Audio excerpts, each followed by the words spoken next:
What is going on, guys? Welcome back to Wildcat Cave. It's been another frustrating week for us Kentucky fans. We lose a winnable game against Kansas and then put up a mostly lackluster game against Ole Miss. Thank God for Antonio Reeves, am I right? It seems like everyone in the country has figured this team's strengths and weaknesses out except John Calipari.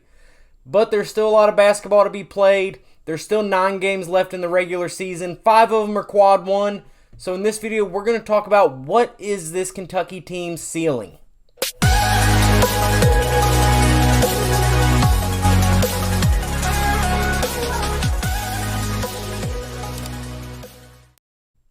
To talk about a team's ceiling, we first have to understand where they are right now. Kentucky currently sits at 15-7, and according to Joe Lunardi, they're currently in the last 4 buys category in his bracketology. That would have UK as about an 11 seed if the tournament started today. So knowing that, let's look ahead to what Kentucky has coming up. Within the next week or so, we have Florida, Arkansas at home, and Georgia. We should be favored in all of those games. Now, Florida did just beat Tennessee, so they're playing well, but we have them at Rupp, and while, yeah, they did beat Tennessee at Tennessee, they still really haven't proven that they're a great team just yet. Arkansas was a team that everyone thought was going to be world beaters at the beginning of the year, but thanks to some injuries, and honestly, they just haven't lived up to expectations. They're kind of in the same boat as Kentucky right now. They have the same overall record as Kentucky, but here's the kicker. They're 4-5 in the SEC, and they have yet to win a road conference game. I do think Arkansas has the pieces to be a good team, just as this Kentucky team has the pieces to be a good team, but I just don't think Arkansas is right now. And I think it's good that we play them in Rupp first before we have to go to Bud Walton Arena at the end of the season. The Cats should be favored in that game as well, and then we traveled to Georgia on February 11th. This is a team we've already beat this year. They aren't good, and we should have some idea of how they're going to play Kentucky and their schemes and stuff going into the game. UK should be able to leave there with a pretty easy win, and then after that there's 6 games left. All of those games are winnable. All of those games are losable. First of those 6, we go to Mississippi State, who's actually playing pretty well this year. Kentucky, again, should be favored, but that's not a game that Kentucky can afford to sleep on and not show up ready to play. After that, we go on February 18th back to Rupp, where we will then host the Tennessee Volunteers. This is a series, for some reason, it seems like the road team always ends up winning the game. Even when we were bad, like the 9-16 year, we beat Tennessee in Knoxville, and then they came to Lexington and beat us. Last year was kind of the exception when we blew them out at home, but I don't know. It just seems like a lot of the time, for whatever reason, the road team is the team that comes away with the win in this series. Now, obviously, this isn't a game that the Cats can afford to overlook, but sweeping Tennessee would be a statement to the selection committee come Selection Sunday and really, really boost our quad 1 wins. After that, we travel to Florida, which is always a really, really tough game for Kentucky, and it's honestly usually the final game of the season. For whatever reason, that got changed this year. What I'm assuming is normally Florida and Kentucky are the top 2 teams in the SEC. With Arkansas projected how they were, I assume they wanted to make that Kentucky and Arkansas to end the year and have that big marquee game where Florida's down. But for whatever reason, they changed it. Again, Kentucky should win this game, but I'm not taking anything for granted just yet. Then the following Saturday, we'll have another blue blood matchup. Or so they claim. Against Auburn. Everything aside, I hope we beat Auburn by 50. Their fans are a lot like Tennessee fans, but even Tennessee doesn't claim that they're a basketball blue blood. Auburn wants to beat Kentucky basketball so bad they can't stand it. Their fans think that Bruce Pearl is Jesus Christ reincarnated. So forget everything else about this season. Forget everything else about this video. I just want to beat Auburn. After that, we play Vanderbilt at home, which should be a nice feel-good win. And then to round out the year, like I said, we travel to Arkansas. Bud Walton Arena has probably become a top 5 hardest place to play in college basketball. In my opinion, I still think nothing, and I mean nothing, beats Rupp Arena for big-time games. For the Kansas game, when we host UNC, when the ACC SEC Challenge starts and we get Duke at home, nothing beats 23,000 people in Rupp Arena. But Fog Allen Fieldhouse, Cameron Indoor are probably better consistently, but after that you have to throw in Bud Walton Arena for Arkansas. Their fans are rowdy, they buy in, when they're good, they're great. So it's going to be a really tough game there. Like I said before, Arkansas is beatable, especially right now, but playing at Arkansas is going to be really, really tough for Kentucky. So overall, in 9 games, we're probably the betting favorite in 7 or 8 of them. Now, that doesn't mean we're going to win 7 or 8 of them, but it means people think we should at least, win. We should win. But we're likely going to be underdogs when we go to Arkansas. And I could see us being underdogs at home against Tennessee, even though it's at home. We've already beaten them. But in my opinion, that line will be pretty close.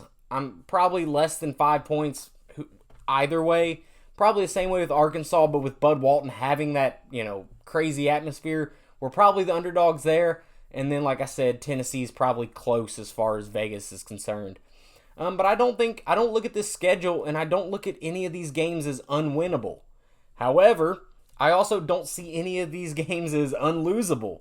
Vanderbilt at home is probably our closest thing to a lock, but even they are better than South Carolina, and we saw what South Carolina did to us in Rupp.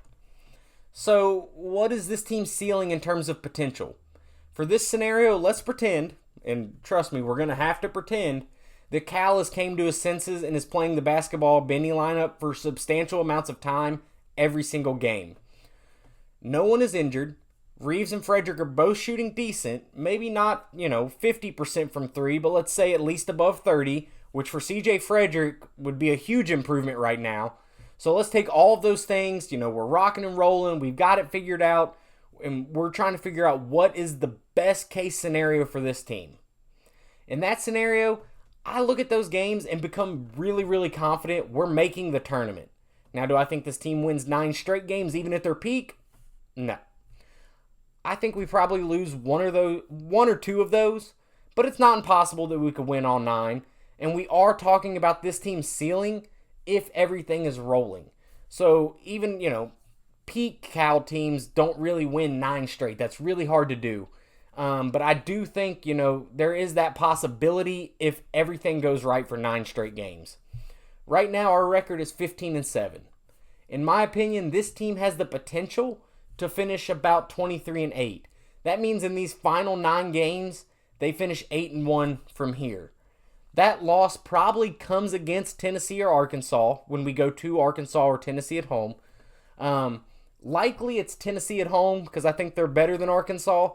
But both games are winnable and both games are losable. Like I said, best case scenario, we take care of the teams we should take care of, and we probably drop one or both of Arkansas, Tennessee. That ends us right there, 23-8. I think it's probably more likely we finish 21-10 or 22-9. But remember, we're being optimistic today, so just, roll with me on this one. If we do finish the season 23-8, that means we probably finish around 3rd or 4th in the SEC, which does get us a double bye in the SEC tournament. The NCAA Selection Committee says they don't put much stock into conference tournaments. I don't know how much I really believe that, but regardless, let's take them at their word and just say Kentucky loses in the semifinals of the SEC tournament, which, according to their seed in the tournament, is exactly what would happen assuming the higher seed always advances. Then where does that put us in the big dance? Of course, a lot of things go into determining that. What happens to other teams around the country? What happens to teams ahead of us? How does our resume stack up? But just kind of, looking around right now where everybody's ranked, where the seeds are projected, all of that good stuff, placing 3rd or 4th in the SEC, being 23-8, and probably something like 5-8 versus quad 1 teams and having one really, really bad quad 4 loss. Best case scenario I could see is probably about a 4 seed. And that's really unlikely. It would take a lot of help from other teams around us losing for us to get that 4 seed. So I would say that if we're talking this team's realistic ceiling, I'd probably put it at about a 5 seed. All reality, we're probably a 6 to an 8. But remember, we're being positive today, so we're going to roll with the 5 seed. So here we are. We're a 5 seed who has beaten top 5 teams, lost to South Carolina, and in the first round we get the 5-12 matchup, which is the most common upset in the NCAA tournament.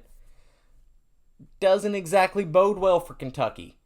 But again, we're assuming Cal has us peaking at the right time. Our shooters are shooting. We're rolling. We're playing well. And I'm still not sold that this is a Final Four team yet. Not even at our best. That could change. That absolutely could change. But right now, I think this team has a ceiling of the Elite Eight.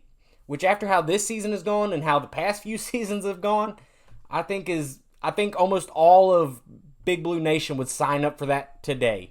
If I could put it out there that, hey, this is how the season's going to finish. We're going to make the Elite Eight, and that's where we're going to lose. I think everybody in Big Blue Nation would sign their name on the dotted line and say, we're going to call this season a success. That is going to wrap up this week's video, guys. Let me know down in the comments what you believe this team's ceiling is for the rest of the season. Also, I'm starting to put together some ideas for the SEC and NCAA tournament videos. So be sure to subscribe right now.